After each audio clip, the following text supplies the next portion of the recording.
G'day mate, my name's Matt Kelly and we're here to go through another video in the stock market series. This video will cover off investing strategies and what methods I've actually personally used myself. Please note that this is not financial advice and is targeted as educational content for you to make your own educated investment decisions. Alright, before I jump into investing into the stock market, if you have any debts, especially credit cards, you should always pay these off as soon as possible, as they can provide around effectively 10 to 20% gains depending on what card you've bought. So as you can see here, some of the cards actually charge you between 10 and 20% interest rates if you don't actually pay by due dates, in full, that is. The next one should be even more obvious, but only invest when you don't immediately need that money in the short to medium term. If you're finding that you're investing and you're unable to make rental payments or even put food on the table, please look after your own well-being first. No amount of money will ever matter if you aren't around to enjoy it. So finally, when it comes to investing into stocks, remember that your goal, as mentioned before, is to maximize your return on investment. Note that investments should always be considered long-term, where you not only believe in your investment to hold for at least 1 year, but yeah, if you find yourself buying a stock and checking the price every 20 minutes, you either have committed too much of your portfolio into that one stock, or you don't have enough, belief in that investment decision. Note that not all investments will always go up in value, but overall, the stock market space has seen to have consistent gains over longer periods of time. Ironically, there are also tax benefits for holding your stocks for a greater than 1 year, where your profits are actually taxed 50% at a lower tax rate. So please take that into consideration whenever you are considering selling these investments. So now, I'm sure everyone can relate to how you purchase food in a supermarket. Each time you would normally be buying an item. If you can find it on special, you're essentially saving money. This same concept can be made when minimizing expenses, when purchasing an investment such as a stock. Please note that this is not easy to do when investing, and as you can see here, you basically, to find these sales, you basically needed to be investing during a FUD period, which actually stands for fear, uncertainty, and doubt. This is basically when you see the majority of the media trying to scare the average investor or over-exaggerate particular incidents. It also works in the reverse when you actually see the majority of media actually hyping up particular items, and it will generally cause a lot of fear of missing out, or also known as FOMO.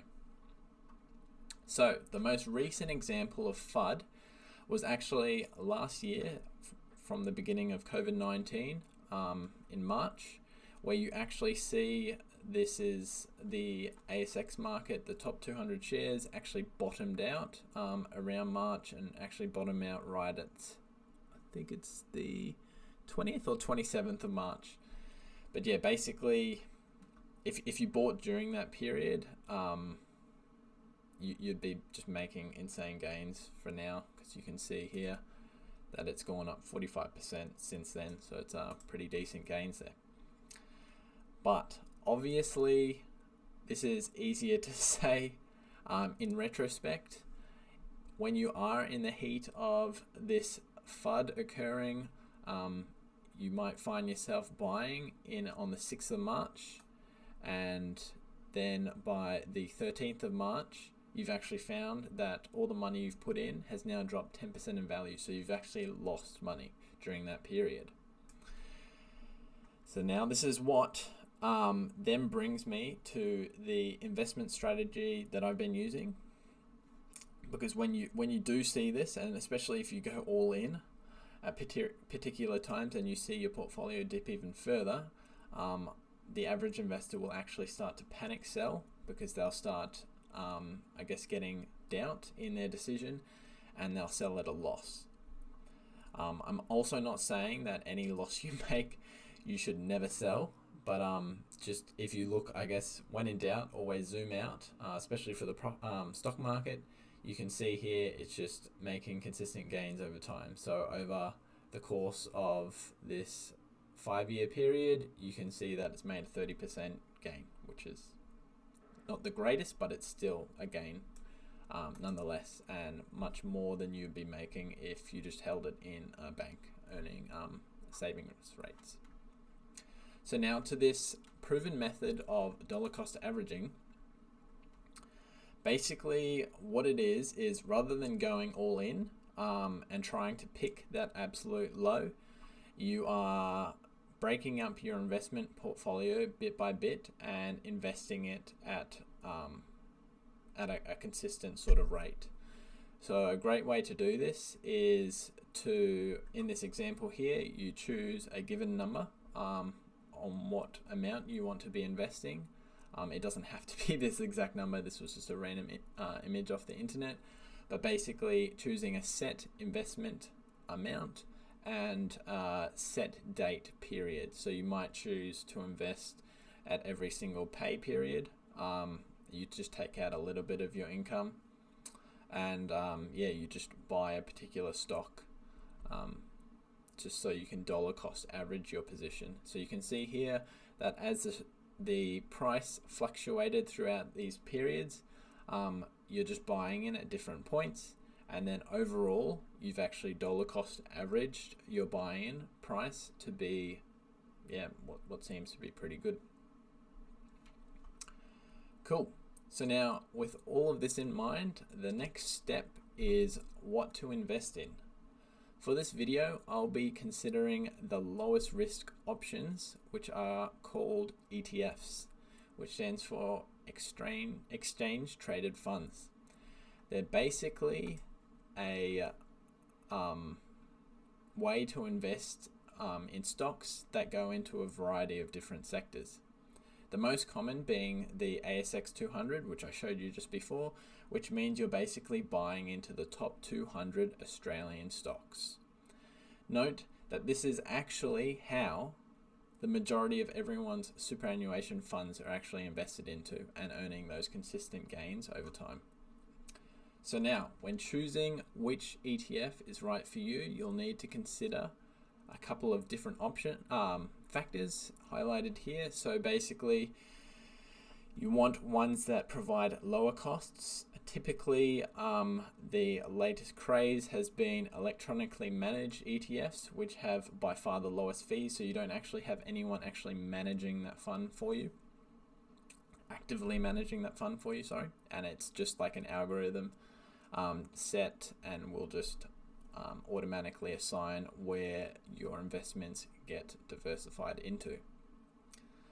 The other advantage take into account with ETFs is trying to work out what diversification and risk profile you're looking for. So obviously buying into the top 200 ASX is seen as the least risky option because you're basically buying into all the markets, and all markets will move up and down, not necessarily together, but they may move inversely proportional. So from experience, I've seen that the mining and construction industries will generally move inversely. So when mining's high, construction will be low, and so on and so forth. So if you're invested into both portfolios, you'll actually find that your net gain over those two investments may actually be zero. You won't be losing money or gaining money, but you can be still making money in other ways.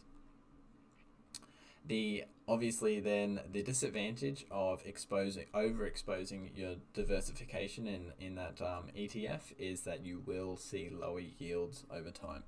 So rather than going all in into Tesla stock and seeing those 1,000% gains, you may invest into the ASX 200, which we saw back here, and that's buying right at the dip. You are seeing 45% gains. If you bought basically just 2 months ago, in Feb, you would have seen a 2% gain, and that's a gain in growth, note. Sweet. So jumping over to what ETFs I've personally invested into, just to quickly go over the type of investment strategy that I focused on. It's actually a dividend investing strategy. So just to quickly go over what a dividend is, it's basically a small payment made to all investors of that stock by the companies as a percentage of their profits for that given period. So usually they're paid out twice a year, and in those instances, if the company is doing really well, they might decide to change their dividend yield for that stock portfolio. Sweet. So jumping quickly into the stocks that I've personally invested into, we have 3 stocks here. So we've got this Vanguard one. This one is by far the most common ETF that I've seen, definitely within the ASX and probably globally. So you've got Vanguard here. Another one, they're all very similar by the way, is IOS, and the last one has been taken out. So I guess we'll just be looking at 2 for today. So things to note in this Vanguard one first is that you can see here it gives you an overview of its dividend yield. It's 3%. So right off the bat, we can see that you're actually paid out twice a year, at least, that is, and that yield, which is generally calculated over a year, is already higher than if you kept your money within a bank. Now, also note that the price of this share also goes up over time. So you're not just getting 3% returns on your investment, you're also getting this price increase as well, generally over time. So you can see, so as I said before, when in doubt, zoom out. Not too sure why this is taking a while to load, but yeah, you'll basically see that just over time, even when you account for the dips, it still goes up over time. This one is another option that I bought. You'll note they actually do also cost different amounts as well per share, so just take that into a note as well when you're trying to buy your shares. And you can also see the portfolio breakdown, so you can see that this particular Vanguard holding invests mostly into BHP, which is a mining company. Next largest being Commonwealth Bank, which is the largest Australian bank. So then we come across to the second ETF option, and you can see here that the dividend yield is slightly lower than the Vanguard one, and that the the portfolio breakdown is slightly different as well. So that's how that one gets impacted, I guess, in that it's choosing, I guess, potentially more growth stocks. So you can see here that it's going for more not just value stocks, it's going for more growth stocks in this ETF. So what you'd expect is to see more growth over time. Sweet. Excuse me. So just taking note here that there is a lot of data that's sort of just thrown in your face, even for ETFs, but I guess this becomes more important when you're investing into particular stocks.